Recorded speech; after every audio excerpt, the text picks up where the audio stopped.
Morning everyone. Thank you for inviting me here. Actually, this morning I want to talk about compassion to animal from a Buddhist perspective. But I think for a morning topic, my cat's my Dhamma teacher is probably more digestible. Okay, but a lot of things that I talk about will also apply to other animals in general. It's just that I have more interaction and more experience with cats, so we focus a little bit more on the cats today.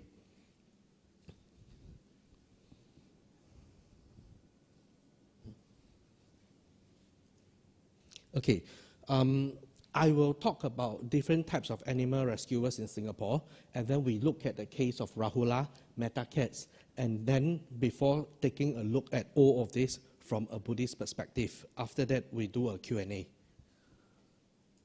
Okay, so I am an animal rescuer, and it means I adopt cats who are abandoned, who are abused, or who are dying. And another type of rescuer are feeders. Feeders would go and feed cats in a particular area in Singapore. They could either do it alone or do it together as a group. And after rescuers, you have people who run shelters. One of the examples I'll discuss later is meta cats. Now, feeding cats, being a feeder is a very challenging job because every time a cat goes missing for a few days, they get very worried because if the cat doesn't appear in a few days, it could mean a few things. Somebody might be unhappy and make a complaint, and that cat will be sent to AVA. If nobody redeems the cat will be put to sleep. The reasons for being unhappy could include things like too much meowing outside my house, or dirty, or I'm not happy. And if the cat is sent to AVA, he'll be put to sleep. It could also be the cat has met with an accident, okay? Or the worst is somebody could have abused the cat. This photo shows one of the cats that was abused in Beach Road. Over about 2011 to 2014, about 50 cats were abused. There was a suspect, but he was never arrested or charged due to lack of evidence. Recently, the hotspot has shifted to Yishun, and a new one that has emerged is Tampines. And the feeders who look after these cats have to confront this kind of scene. In Yishun, they even come together to patrol the area. And these are housewives, students, working professionals. They would take turns among themselves, patrol suspected area from 12 to 2 a.m., 2 to 4 a.m., and they allocate the schedule among themselves. Now, speaking from my experience and also from talking to other feeders, the first thing you tell people you are an animal feeder, you get quite a common response. Okay, one of the first things people would tell you is, wow, you are very free. If not, somebody will say, you got a lot of money. Why not you give me some? Or if not, they will just tell you, it's only a cat ma. Why not like that? Okay, so I think the best way is to illustrate a few cases, and that will give you that will give you an idea of what makes these people do what they did. See, about 2 years ago, I won an award in Indonesia, and I was preparing to go and collect my award. And just before I left, somebody alerted me to this cat on the social media. And what happened was, the owner lives in Bukit Batok, and realizing the cat was very sick, she threw the cat out. Some of the local volunteers tried to talk to her, but she was very hostile, and they decided no point getting her to bring back the cat, because if she took the cat in, threw at one corner, it would make life even more miserable for this cat. So this image really, really struck. So I told them, okay, when I come back, I will collect this cat and do what I can for him. So that was what I did. The first stop after getting this cat was to send him to the vet for a checkup. As we suspected, when we did the blood test, this cat turned out to be FIV and FELV positive. FIV is the cat's version of the human HIV. FELV is a virus that spreads very fast, and when a cat gets it, they only have a short time to live, and usually FELV will lead to cancer. So from the situation of this cat, it was quite clear. He is in a very bad stage of neglect, and with FIV and FELV, he probably would not live long. In fact, the vet told me to be prepared. It could be days, maybe not even weeks. So just be prepared. So from that point on, the strategy was to offer palliative care for this cat. I contacted my friend, Bante Sopaka, and told him about this situation. And I asked him to give this cat a name. So he read all the background of this cat, and then he gave this cat a name, Rahula. Now, back at home, Rahula could not eat. Because of all the infection, his mouth had a lot of ulcers. He was drooling. It was too painful for him to eat. So I had to prepare a soup with a thick layer of fat, and have to add immune system booster, multiple vitamins, and other supplements into his food. That soup helped him to absorb some nutrients. But because of the vitamins, the supplements, his body stinks a lot. So he needs to be washed very frequently. There is nothing I can do about the FIV and FELV. The only hope is to give him a very clean environment, good nutrition, and hopefully that can boost the immune system to at least suppress the virus and stabilize him. That's all that I can do. Now, very interestingly, Rahula began to recover. He beat the expectation of only a few days to survive. He was able to progress to eating wet food, and he started to put on weight. But what is very clear is every time he has to be isolated because of FELV.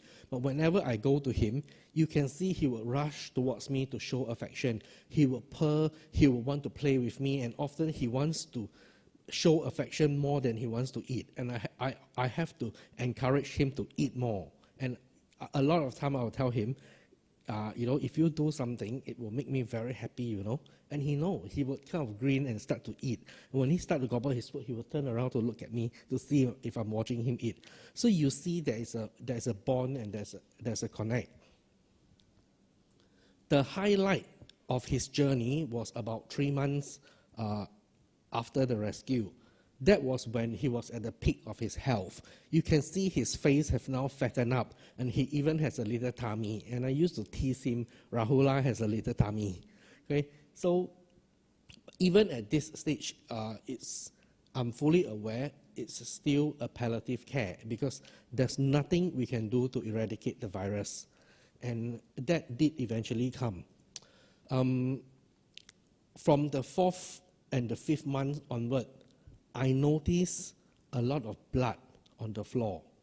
And I also saw him losing weight. You can see in this picture, the tummy is gone, the face also starts to flatten out. And usually, if he's losing weight and there's blood, it's not a good sign. It means that his body is not absorbing the nutrients.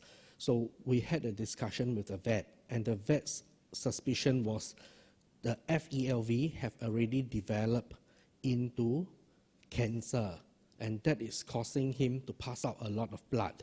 And because of this condition, he's also not absorbing the nutrient. So at this point onwards, the objective shift towards making him as comfortable as possible and also preparing conditions possible for a good death. I play a lot of sutra for him, and I talk to him to tell him to let go if it's too difficult, leave this body, go to a better place. Like I said, because he was taking so much supplements, he was passing out so much blood, his body became dirty very fast. So I had to bathe him very constantly. every time I bathe him, he loved it when I wrap him in a towel and cuddle him like a baby. And this photo was taken on the 4th of May last year. You see, he now looks almost like a baby. So that night, usually when I will try to dry him so that he don't get any more infection. And that day, as I was drying him, I chanted for him, Ta Bei Zhou, and then Medicine Buddha chant. And then I also tell him that if I can do anything to help him recover, I would.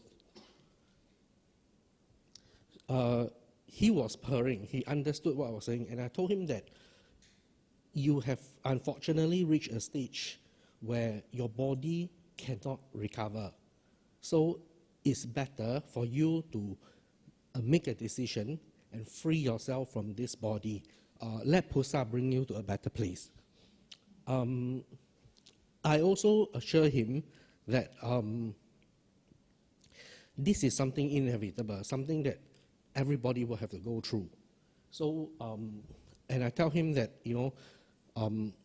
I will not forget him and always remember him. But what is more important for me now is that he free himself from this body and have a good rebirth. It was quite a long talk at that night, much longer than I usually did. And then the next morning, when I went to see him, he collapsed. He had a spasm and was the whole body was, shutting down. So I quickly on the sutra for him and tell him, don't worry, don't resist, just let go, free yourself from this body, don't worry anymore. But I think because of the bond, I also tell him that after you go, I'll be very sad, but don't worry for me, I'll be all right. I want you to let go, let Pusa bring you to a better place. And I left so that, I don't become a distraction. After a few hours, Rahula passed away, and I was actually very happy because you also have cases where cats have a very prolonged coma. They drag it out for a very long time. But in Rahula's case, it was just a matter of hours. He left almost immediately, no prolonged suffering. I was very happy for him.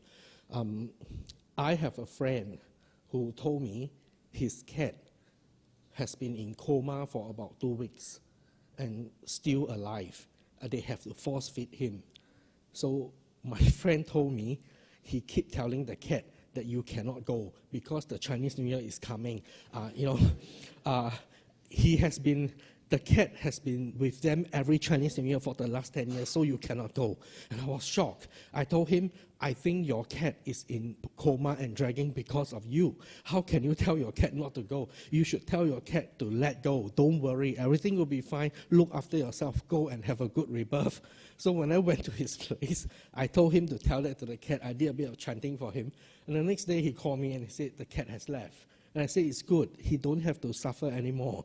So you see, from this experience, I think they resonate with us. They may not understand what we are saying, but they can pick our message from the tone of our voice. So as with all the other cats who pass away, the standard SOP is like the human version. I will try to leave them alone, play the sutra for them for at least 8 hours before burial.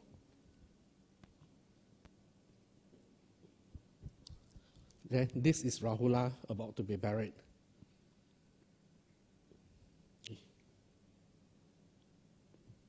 Okay. Last year was considered a more challenging year. I took in quite a lot of cats, and a lot of these cats were either very badly neglected, very badly abused, or when I rescued, it was too late for me to do anything. So last year alone, I have about 5 deaths. And I think they all went relatively well. But I think I still consider myself a small-time rescuer, okay? Because compared to another woman, I think what she's doing is far, far more amazing. And that is why I want to introduce to you Metta Cats. See, Metta Cat is a shelter. It's a private shelter founded by this lady called Lee Siu Eng. She, like a lot of animal lovers, believe that we shouldn't put animals to sleep. We should give them, we should be compassionate, we should love them, we should help them and love them all the way. But what is different between her and a lot of people is she took the next step forward to establish a shelter. And every day for the last 17 years, she would go down to the shelter to look after the cats. She would have to bathe them, feed them, medicate them, clean the place before she go back home. And she has been doing this for the last 17 years, which means that thousands of lives have changed because of her. Now, as a private shelter, you don't see Meta Cat too loud in the public area. So she relies on supporters, friends to help sponsor food, pay for rental, pay for medical costs, pay for cremation costs. Now, running a shelter is no joke. She often would go down after work, finish. By the time she finished, it's easily 3 to 4 a.m. In a few instances, she got so tired, she fainted inside the shelter. There was one incident, she was waiting to do the U-turn, and while waiting, she fell asleep. And the car behind her had to come and knock and say, "Auntie, auntie, are you okay or not?" There was also another instance, the son couldn't find her. And when he went to the car park, saw the car there, and realized she fainted inside the car. And all because she overworked. If she has to finish, she has to finish, no choice. But what is interesting is also how she has been treated. In the early days, she said, they happily put up the address, MetaCat, on the website. And when she arrived at the shelter, 10, 20 cages were stacked outside the shelter for her to take in, because people just dump their unwanted pets at her. And these animals could have been left out in the sun for 10, 12 hours before she arrived. So they finally decided to remove the address. And you have people approaching her. I think one of the most amazing story was this woman who called her and told her, "I have 6 cats that I don't want, come and collect." And she told her the shelter is full, she cannot take in any more animals. And this woman surprisingly told her, "Okay, fine, since you are such a cruel woman, let me help you. I will send the 6 cats to SPCA. Tomorrow by this time they'll be dead. Are you happy now?" So she said, "Okay, fine, I will go and collect." And when she arrived, that person told her, "What time did I ask you to come? What time is it now? What kind of attitude is this?" And then they follow up with comments on her to say that if you want to run a shelter, run it professionally. Don't give me this type of attitude. Then on the social media, sometimes when an animal is injured or abandoned, everyone gets very excited. "Help, help, help, please help, please help." So there were also instances where some of these people who saw an animal and approached her, "Hey, help, help, help, help, help." So okay, she went to help, she take in the animal. And sometimes she would contact these people, "Hey, would you like to help sponsor some food for them?" And very often, these people who say, "Help, help, help, help, help," she agreed, take in. Everyone congratulate this person. "Oh, you saved a life, you are wonderful, you are fantastic." But then when MetaCat asks, "Would you like to donate the food?" they say, "Hey, hello, that one is not my cat. I only tell you cat abandoned. Okay, you don't come and ask me for sponsorship. Okay, it's not my cat, please remember." So you see, you have all of this, very, very interesting episode. Sometimes they contact me, and one of the most amusing requests was, usually people will say, "Oh, I would like to donate some food. How do I go about it?" And this guy contacted MetaCat to say, "Hi, I have 2 cats that I like to donate to MetaCat. Kindly advise how to proceed." So, I think for someone like her, to run a shelter, you have to face all of this demand. If you have a month that nobody support and there's a shortfall, she have to come up with her own funds. She also have to deal with all of these special requests and all of this colorful character. But there is also another side that I believe it requires very strong emotional strength in her. And that is, running a shelter means she has to see the face or the consequence of how cruel humans can be. This is the photo that I took in the shelter about 10 years ago. This cat is called Sally. Sally has already passed away peacefully in Meta Cat. And her story was, Sally used to live outside a coffee shop. But for some reason, the boss of the coffee shop never liked her. And one day, she just took a pencil, walked towards her, and pierced the pencil into her eyes. So when Miss Lee went down to rescue Sally, the pencil was still stuck inside her eyes. She had to send her for surgery, remove the eye, and put Sally in her shelter. And as usual, when it comes to adoption, everybody wants kitten because it's cute. And there are some people who adopt a lot of kitten. Why? Because when the kittens grow up, they just abandon and they go for the next batch of kitten. And these animals are the ones that usually get run over by cars, get abused, or end up like Sally. Now, the other one is Ken. I adopted Ken from Meta Cat. Ken used to live in Ubi. Okay, and again, one day, somebody, don't know what happened, decide to scoop a pot of oil and pour over Ken. And he was hospitalized for 5 months. And after that, they decided it's just too dangerous for him to go back to the street. So Meta Cat took him in. He was in the shelter for about 2 years before I met him. At that time, Ken was 8 years old. He's FIV positive. He had the bald patch. You know, that's why we suspect it's boiling water or oil that killed off all the cells.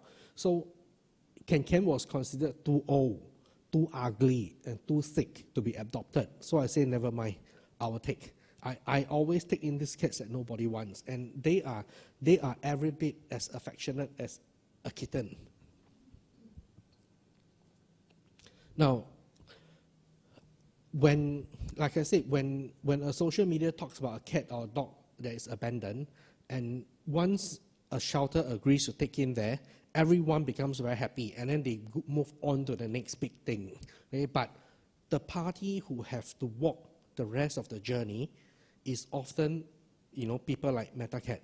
Once you take in this animal, you have to look after this animal and to deal with whatever they need until the day they are adopted or until the day they pass away. And in Meta Cat, the animals that pass away, they are given the same chanting for 8 hours. You leave the body alone, chant for 8 hours before sending for cremation. And at the cremation, she will still play a sutra and give them a proper, respectful burial, cremation to send them off. Now, with these two cases, I hope it opens up, this perception that, actually animals are no different from us. They are fellow beings. They are not an animal, and they are capable of emotion, building bond, communicating with humans. If you need more example, go to YouTube, type in the Buddhist attitude to animal cruelty by Ajahn Brahm.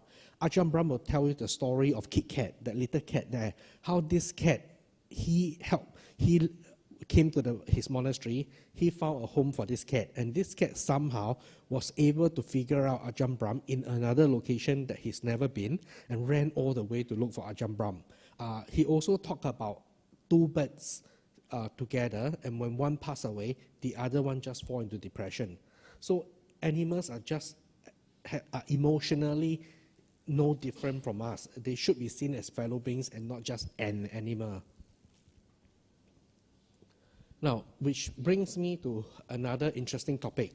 I think the most famous, when it comes to Buddhism in Singapore and its association with animal, Vesak Day is always the hot spot. That is the time when people talk about animal, but for all the wrong reason. Okay? Buddhism is the only religion in Singapore that has a tailor-made campaign from the government on its most important day, and that's operational no release. So every year during Vesak Day, you see a lot of talk about animal release, damaging the environment, this is wrong, that is wrong.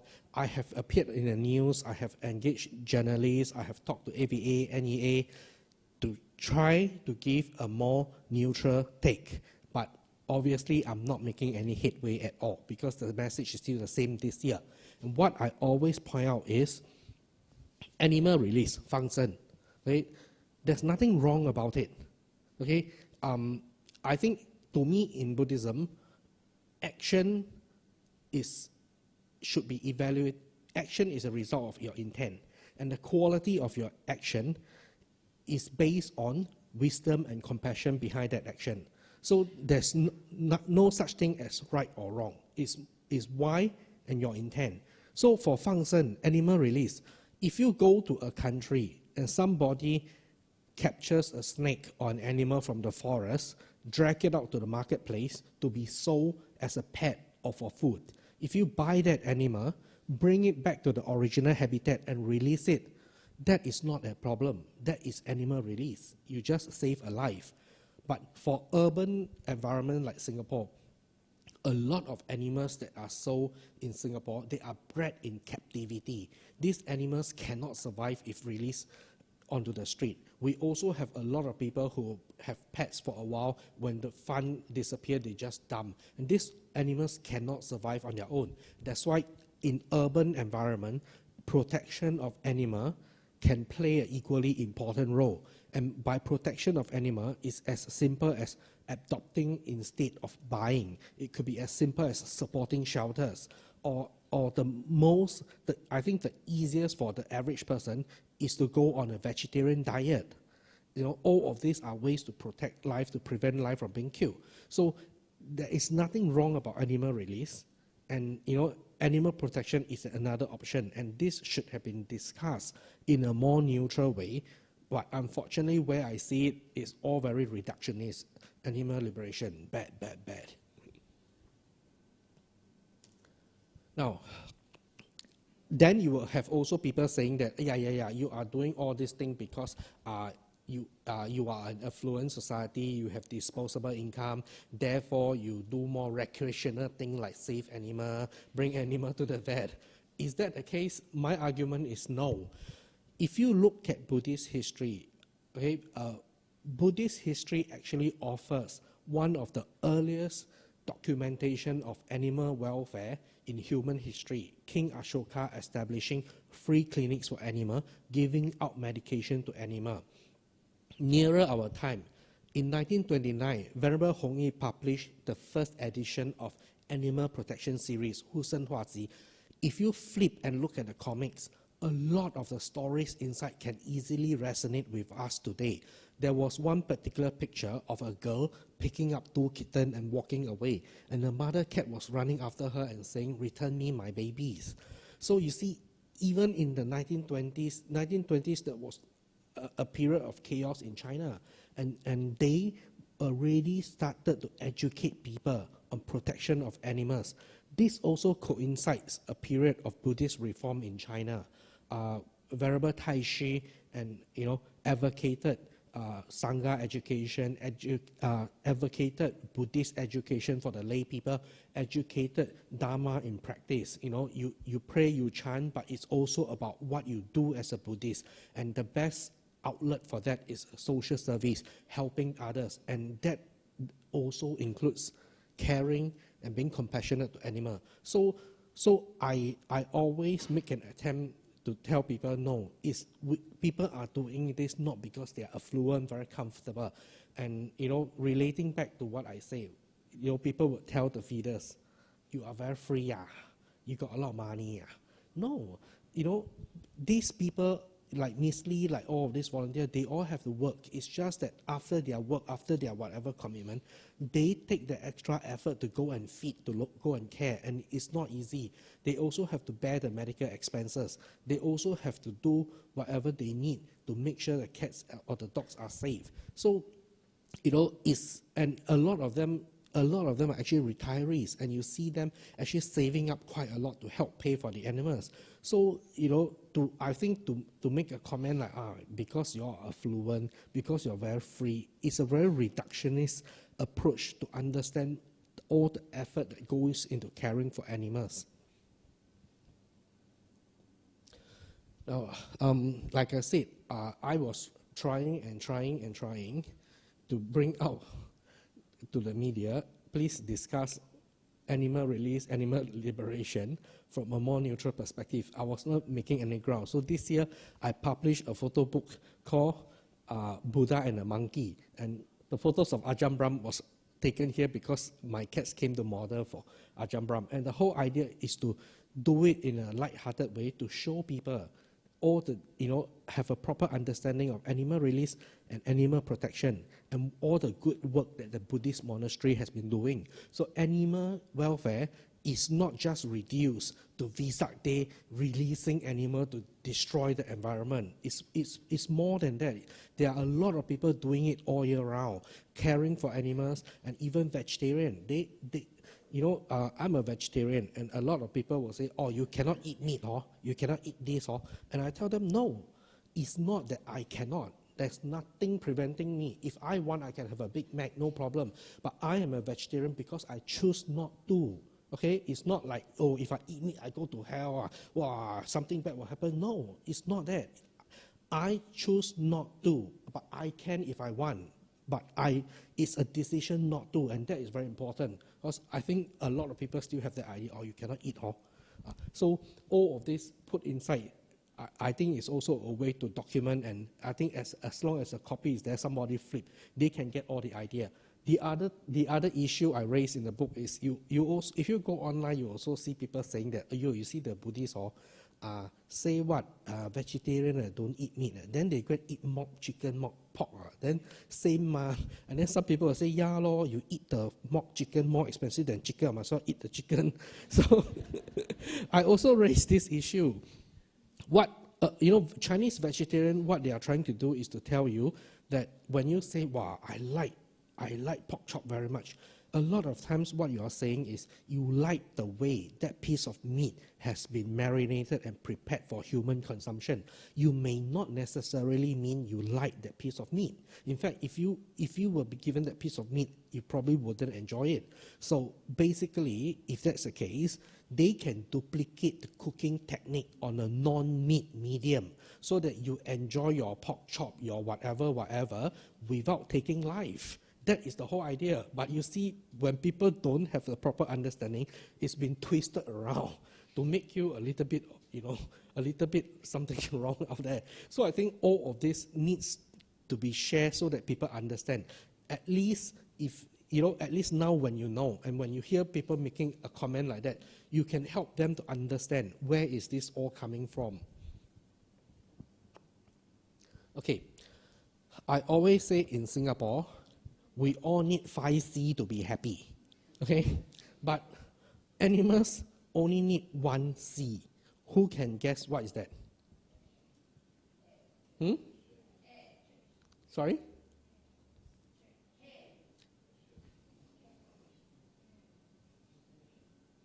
Compassion. But unfortunately, a lot of animals in Singapore do get 1C, but it's not compassion. It's cowling. Because when you see a cat or a dog, you're not happy. Okay, if you live in a condo, you have cats or dogs, you're not happy, you make a complaint, a cage will be sent to you to trap them. Once they are trapped, you just give a call, you'll be sent. Okay, current policy, if it remains as of 2011, if there's no new changes, the policy is a cat that arrives at AVA. If it doesn't show signs of ownership, have 2 working days before it's put to sleep. Okay? A cat that seems to be owned will be given 4 working days. AVA will try to rehome them, but based on last year's figure, 87% will be killed.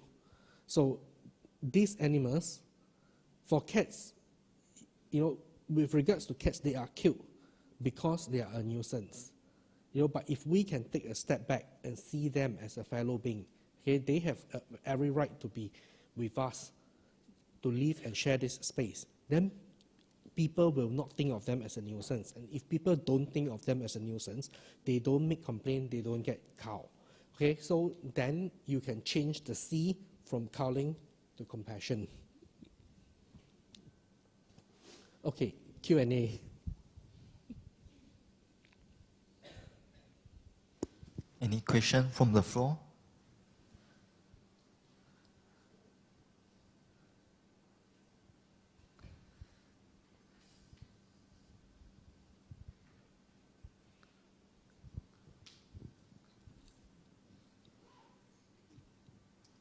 Good morning, brother. Thank you so much for the talk. I just want to, I'm not sure whether it's relevant or not, because earlier you mentioned about being a vegetarian.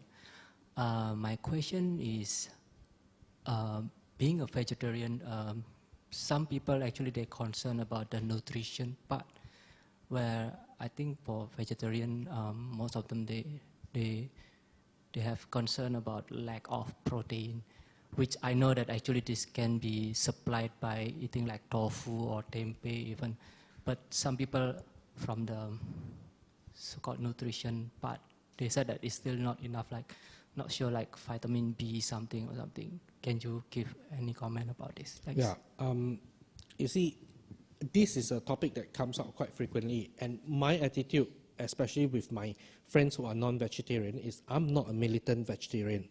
Okay? I know of people who, you know, if you eat with them and you eat meat in front of them, they go out of their way to show you how pissed off they are. And their face goes black, and then they tell you, if you invite me to your house, your plate, your cup cannot touch meat before. You must have a separate set that never touch meat, then you invite me to your house.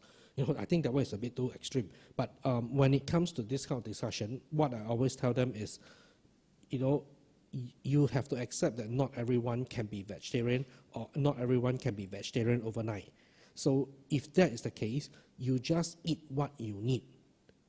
You know, you eat enough, you don't waste food, and if conditions ripen, you will be on your way. Yeah, but you shouldn't be forcing people, or you shouldn't be telling people off.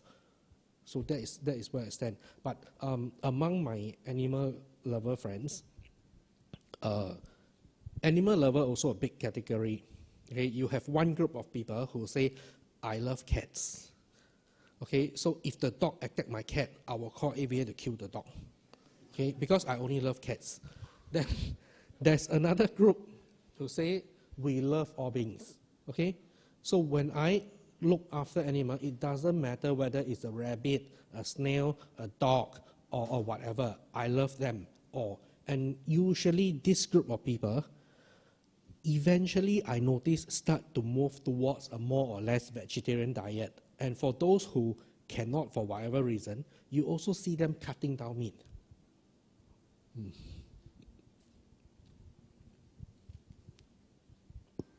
more questions?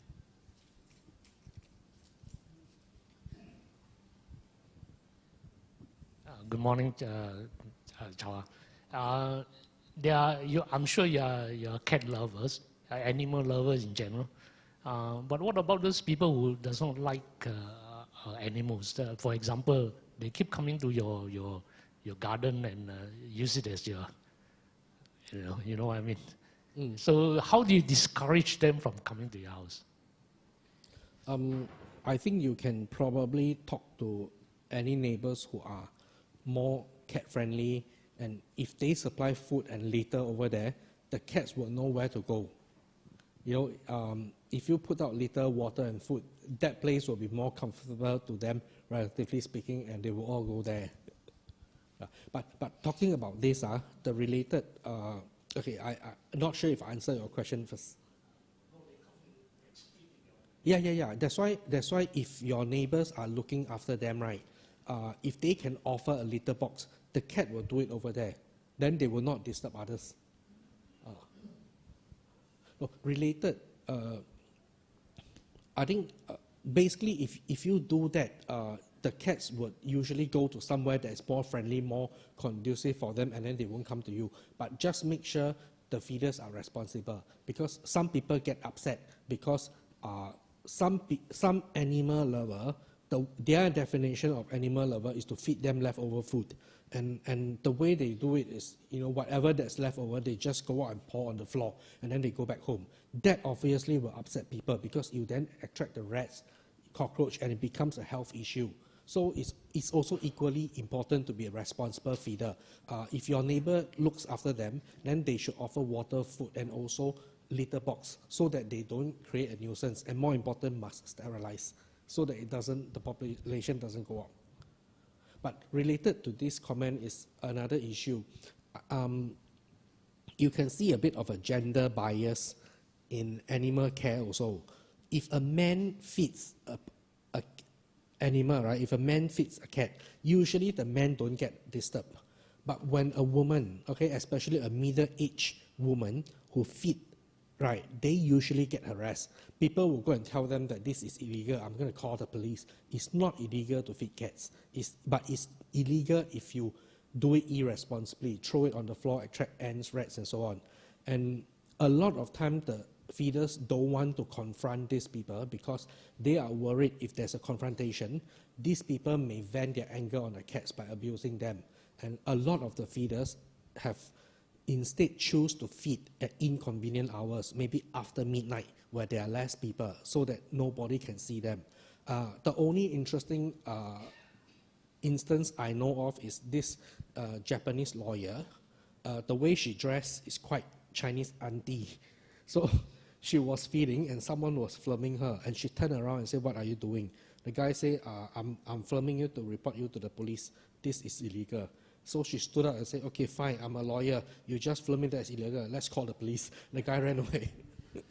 Yeah, but okay, coming back to your question, I think what has also been going around is the education to be a responsible feeder, so that you look after them without creating any inconvenience to other people.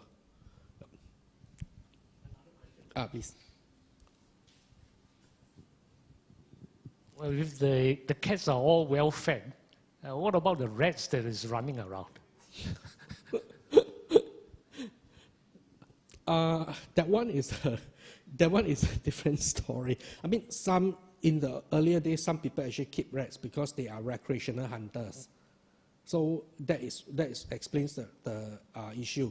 But actually, the rat problem, I think, has to do with how you keep the environment clean. For example, if cats in the area are not well fed, right, they are more likely to salvage the garbage. And when do that, things spill over. And that actually help create the rat population. But if the cats are well fed, you have rats around, I think it usually indicates that maybe in the environment, there are people who have not been managing their waste properly. And that's how the rats infest.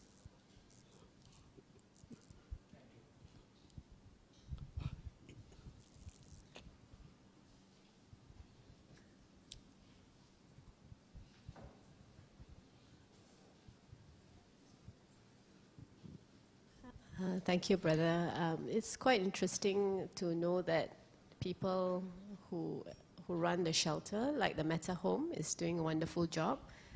And as they see a lot of abused animals, I like to know, have they put down any, and what justify the condition before they actually put down the animal? Good question. Meta Cat is a no-kill shelter. So what they will do is they will look after the animal until they pass away. But on the issue of PTS, I think there are different arguments. But for me, when this issue comes up, I always go to the basic principle. I think from a Buddhist perspective, your action, the more important thing to evaluate the action is the intent behind the action. Okay, if someone puts an animal to sleep because the animal is suffering, and they do that with the intent of stopping that suffering, then the consequence that result is one thing. If a person puts the animal down because it's too inconvenient, because they don't want to pay for medical costs, then the result will be totally different. But talking about this, I also feel that when people look after animals, right, it's actually you can actually call it a Dhamma in practice, because if you look at the cost of one person's life, most people may only experience the death of close family members, say in their 40s or late 30s, 40s, and 50s, and a lot of people after that experience, they start to learn the Dhamma, to study the Dhamma. But when you look after an animal, you actually fast forward the whole process. You get to see how this animal is sick and how the animal passed away. I think for me, my experience is, I think Dhamma is something that when you study the Dhamma, the more life experience you have, the more you actually get out of it. Now, if you tell a young person life is suffering, the person say no leh, not say suffering leh. We are going to Paris next week. Then my mother buying me an LV bag. Not really. But when they have a chance to interact and look at all of these issues, I think whatever you read off the Dhamma book actually give you additional depth to understand what is behind them. Okay, since the mic's beside me, I take the opportunity to make a comment. I don't have questions, but I'd like to thank Brother Chow for sharing this. I think perhaps I consider this one of the best Dhamma talk because many a time we hear about how we actually prepare for death and things like that, but we are all focused on human. And as a Buddhist, we often chant, may all beings be well and happy. So being not just human being, and the way he treat the animals, through the process of seeing to the last moment of their life, and to provide all these like a human, rituals toward cremation is very touching. So it's truly, I will consider this like Dhamma or compassion in action. So it's very inspiring, and I hope that we can learn from these experiences and inspire people who are so kind to set up metta care, which is not an easy job. Without you sharing, we thought that it's so simple, so straightforward. Prepare a place, people can just bring their cat or somebody to take care of. But after listening to him, I think perhaps we can start thinking how we can contribute. If not, being like them, at least in some other ways. So once again, thank you, brother. Actually, I need to also add, you know who inspired what I told Rahula before he passed away? You. You see, my father was in coma for 2 years. And then he was in and out of hospital. And there was one stage at the hospital, he was already down with pneumonia. And the doctor actually asked me to go and prepare for the funeral. So after I make all the arrangement, I update the doctor and so on. So I had to tell my mom about this. And when my mom heard this, she was really, really very, very emotional. And Brother T was there, and Brother T started to explain to her and so on. And actually, the day after that, right, when I met my mom, I felt that she was much more calmer. She took death from a different perspective, and I think that helped her a lot. So that's what Brother T told my mom that day. It really registered in me, and I don't know why that night.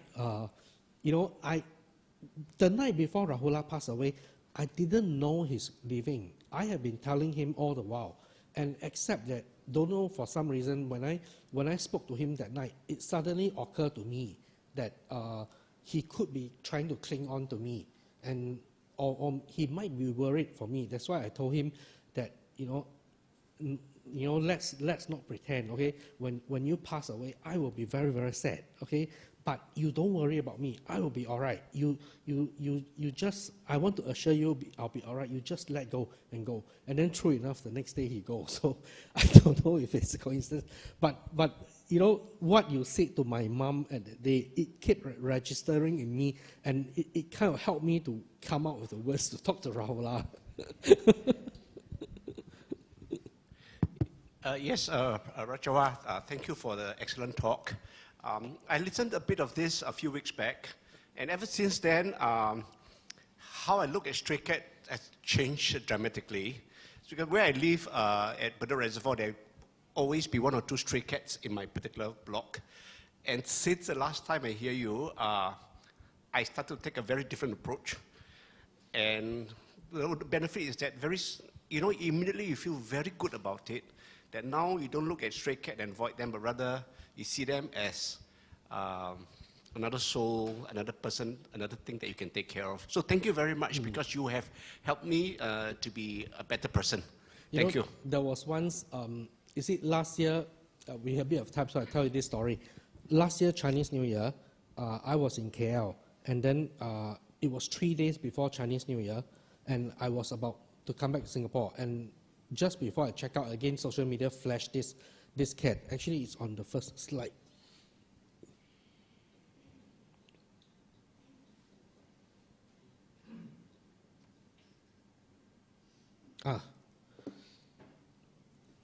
You see, these two cats, it was 3 days before Chinese New Year, and the owner just threw them out on the void deck. They were so scared. They were so scared that they were hugging each other for comfort. So when I saw that photo, it really, really affected me. So I called my friend and said, okay, I'm on my way back to Singapore. I will take them in.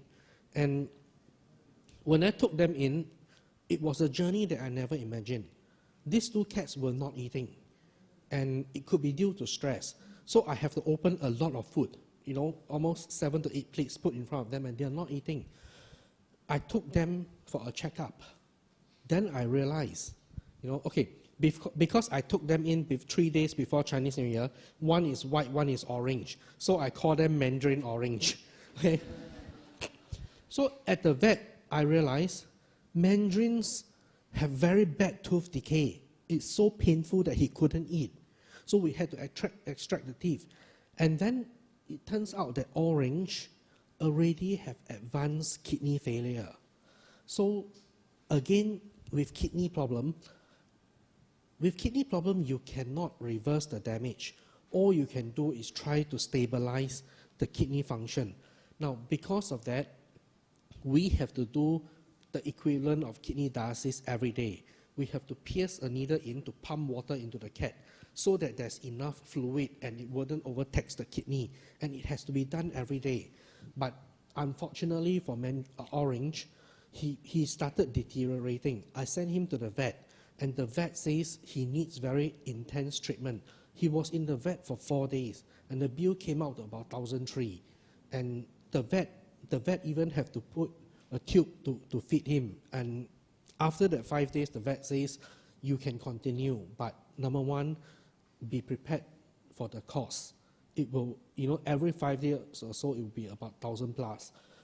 Number two, it's unlikely that they can reverse it. So my decision was,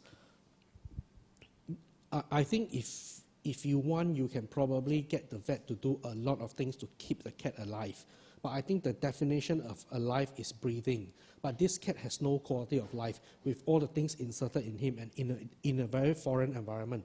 So I decided to bring him back, and the vet says, be prepared anytime.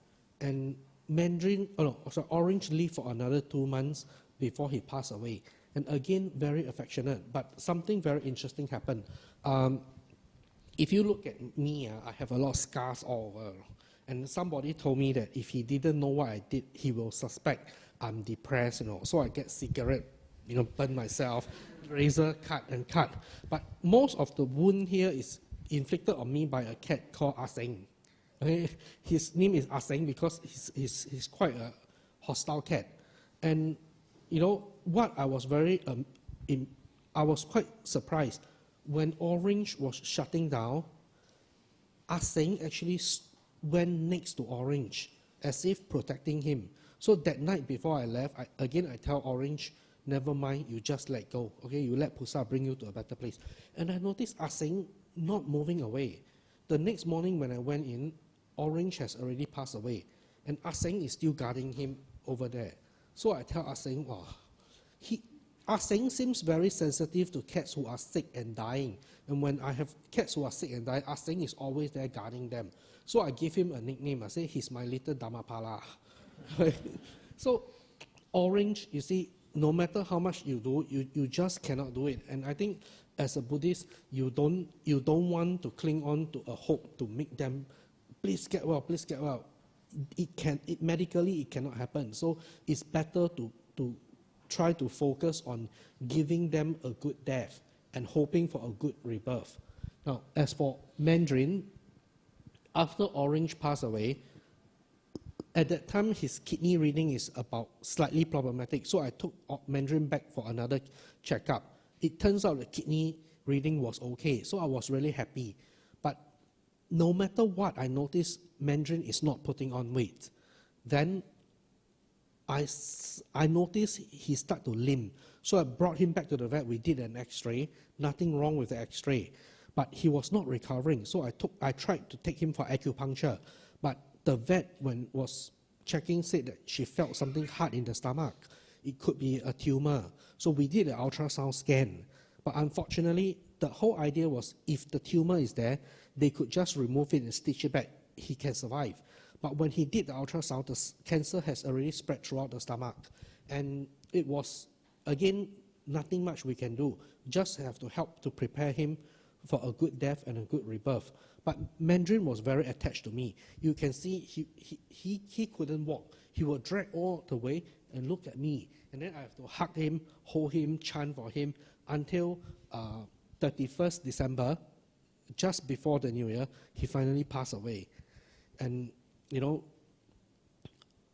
I also noticed that, you know, this kind of animal welfare is, you can say, is also a form of Dhamma education, because every time when my cats are sick or my cat pass away, I will always call and appeal, hey, if you all can, go vegetarian diet a few days, please. Dedicate the merit to Mandarin orange.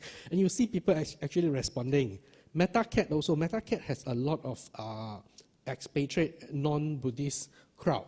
And when a cat passes away, you see people will start to post, Amitofo, have a good rebirth.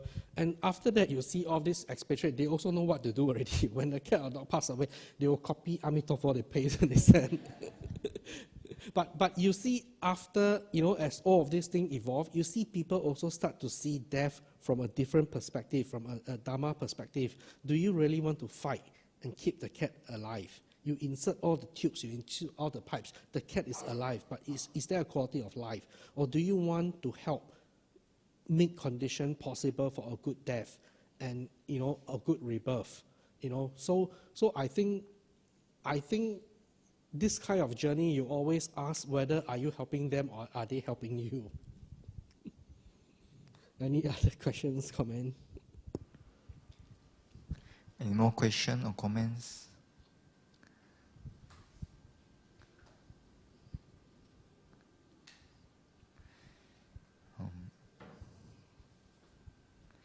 If not, we shall end this session. Okay. Okay, my ending slide, basically all I have to say is this. Okay, never mind.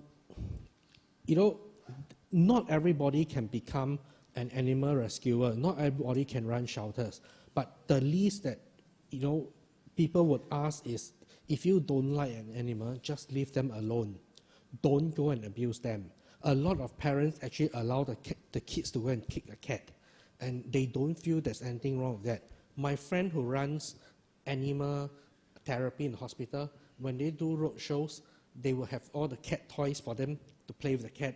The kids will take the toy, turn it around and poke at the cat. And when they say, please don't poke, the parent will say, like that not poke ma.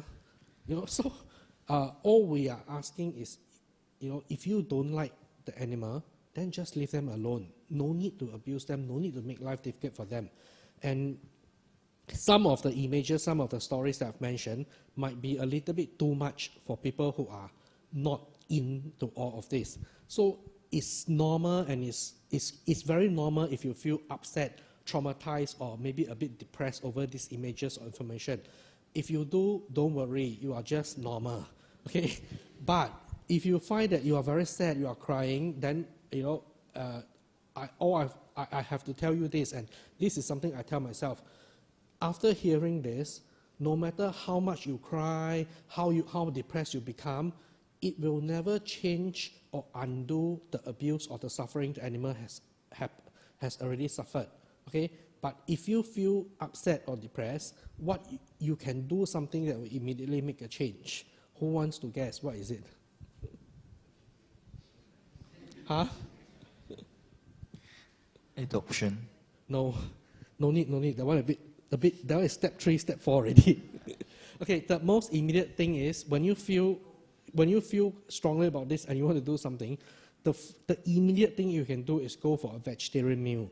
Okay, because by going for one vegetarian meal, you already save many lives. And if you are motivated to keep trying for as long as you can, in 1 week you could have saved 7 lives. 7 chicken would be safe. Lots more fish would be safe. And that is also a way of protecting. Because like I said, we are not here to love cats. You know, we are here because we love all beings. And it doesn't matter whether the meat you forego is a cat, a dog, a cow, or whatever.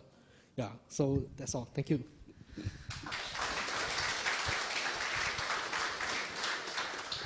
Thank you, Brother Chan, for his inspiring and wonderful sharing. In fact, this is the first time that I heard there is a palliative care for animals. And shall we say 3 sadhu? Sadhu.